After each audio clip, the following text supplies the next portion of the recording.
തീയവർ കുലൈനടുങ്ക സിനിമയെക്കുറിച്ചുള്ള നിരൂപണമാണ് നമ്മൾ ഈ വീഡിയോയിലൂടെ നോക്കാൻ പോകുന്നത്. തമിഴ് ഫിലിമാണ്. അപ്പോൾ ഇതിലെ ഹീറോ അർജുൻ സർജയാണ്. അപ്പോൾ അർജുൻ്റെ ഒരു സിനിമയ്ക്ക് നമ്മൾ ടിക്കറ്റ് എടുക്കുന്നുണ്ടെങ്കിൽ തീർച്ചയായിട്ടും അതിൽ ആക്ഷൻ ഉണ്ടായിരിക്കും. കാരണം പുള്ളി ആക്ഷൻ കിങ് ആണ്. തമിഴിൽ അങ്ങേരും അതേപോലെ വിജയകാന്ത് ഇവർ രണ്ടുപേരുടെയും സിനിമകളാണെങ്കിൽ എന്തായാലും നല്ല കിടിലൻ ആക്ഷൻ ഉണ്ടാവും. അത് കണ്ടിരിക്കാൻ നല്ല ആക്ഷനായിരിക്കും. അർജുൻ്റെയൊക്കെ എന്ന് പറഞ്ഞാൽ ഫാസ്റ്റ് ആക്ഷനാണ്, നന്നായിരിക്കും. അപ്പോൾ അങ്ങനെ ഞാൻ ഈ സിനിമയ്ക്ക് പോകുമ്പോൾ പ്രതീക്ഷിച്ചിരുന്നു ആക്ഷൻ. പക്ഷേ ഈ സിനിമയ്ക്ക് പോയി നോക്കുമ്പോൾ സിനിമ ഒരു മുഴുനീള ക്രൈം ത്രില്ലറാണ്. അപ്പോൾ അതുകൊണ്ട് തന്നെ പുള്ളി ഇതിൽ ഒരു കുറ്റാന്വേഷകനായിട്ട് ഇൻസ്പെക്ടർ മകുടപതി എന്നൊരു കഥാപാത്രത്തെയാണ് അവതരിപ്പിച്ചിരിക്കുന്നത്. പക്ഷേ എന്നാലും ഇതിൽ ആക്ഷൻ ഉണ്ട് കേട്ടോ, ആക്ഷൻ ഇല്ലാഞ്ഞിട്ടല്ല. ഒരു 1-2 ആക്ഷൻ പുള്ളി അർജുന് തന്നെയുണ്ട്. കൂടാതെ വേറെയും ചില കഥാപാത്രങ്ങൾ ഇതിൽ ആക്ഷനിൽ ഇറങ്ങുന്നുണ്ട്. അപ്പോൾ ലാസ്റ്റ് ക്ലൈമാക്സ് ആക്ഷനൊക്കെ എന്ന് പറഞ്ഞാൽ അത്യാവശ്യം കുഴപ്പമില്ല. അതിന് മുമ്പ് ഒരെണ്ണം ഉണ്ടായിരുന്നു. എന്നാലും അർജുൻ്റെ സിനിമകളിൽ സാധാരണ ഉള്ള ആ ഒരു നല്ല കിടിലൻ ആക്ഷനായിട്ട് തോന്നിയില്ല. എന്നാലും കുഴപ്പമില്ലായിരുന്നു.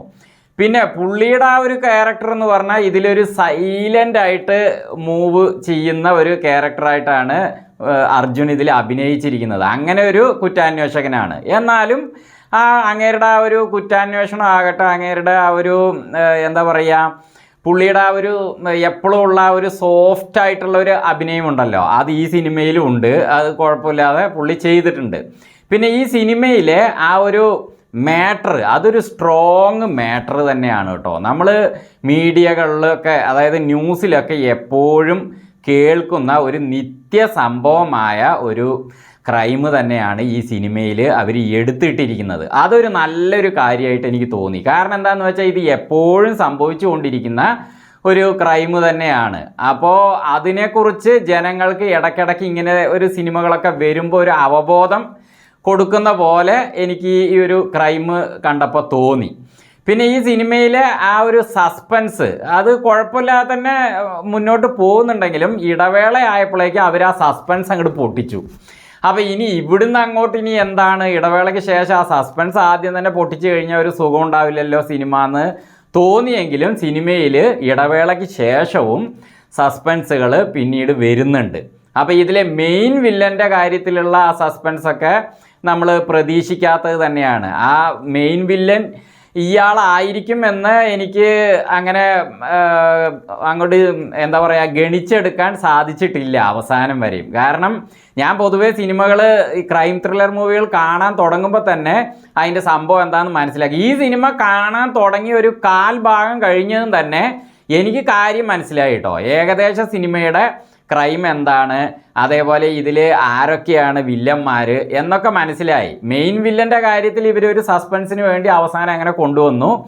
അവസാനം എന്നല്ല, ആദ്യം മുതലേ അങ്ങനെ തന്നെയാണ് കൊണ്ടുപോയിരിക്കുന്നത്. മെയിൻ വില്ലനെ ഒളിപ്പിച്ചുകൊണ്ട് തന്നെയാണ് പോയിരിക്കുന്നത്. എന്നാൽ ആ ഭാഗം ഒഴിച്ച് ബാക്കിയെല്ലാം തന്നെ എനിക്ക് ആദ്യം തന്നെ മനസ്സിലായി. അതിലെ ക്രൈമുകൾ ചെയ്യുന്ന ആൾ, അതായത് മെയിൻ വില്ലൻ്റെ കാര്യമല്ല പറയുന്നത്, ഇതിൽ മർഡറുകളൊക്കെ ചെയ്യുന്ന ആൾ അതാരാണെന്നും എനിക്ക് ഇതിൻ്റെ ഒരു 1/4 ഭാഗം കഴിഞ്ഞ് തന്നെ മനസ്സിലായി. എന്നാലും സിനിമയിലെ ആ സസ്പെൻസുകൾ നമുക്ക് മുന്നോട്ട് പോകുന്തോറും ഇനി എന്ത് എന്നുള്ളൊരു ചോദ്യചിഹ്നം അവർ അവശേഷിപ്പിച്ചു കൊണ്ട് തന്നെയാണ് ഈ സസ്പെൻസ് ത്രില്ലർ അവർ ഡയറക്റ്റ് ചെയ്തിരിക്കുന്നത്. ഇതിൻ്റെ ഡയറക്ഷൻ അതേപോലെ കഥ എഴുതിയിരിക്കുന്നത് ദിനേശ് ലക്ഷ്മണനാണ്. കുഴപ്പമില്ലാത്ത ഒരു കഥ തന്നെയാണ് എടുത്തിരിക്കുന്നത്. അപ്പോൾ ആക്ഷൻ്റെ കാര്യത്തിലാണെങ്കിലും ഒരു ആവറേജ് ആക്ഷൻ ഉണ്ട്.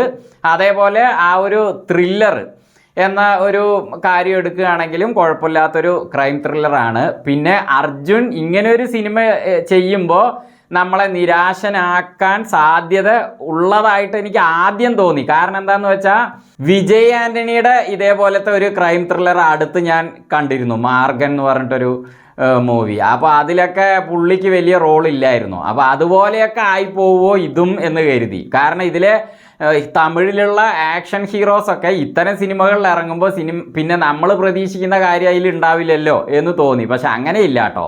അർജുൻ അങ്ങനെ ഇതിൽ നിരാശനാക്കിയിട്ടില്ല. കുഴപ്പമില്ലാത്ത മൂവി തന്നെയാണ്, കണ്ടിരിക്കുക.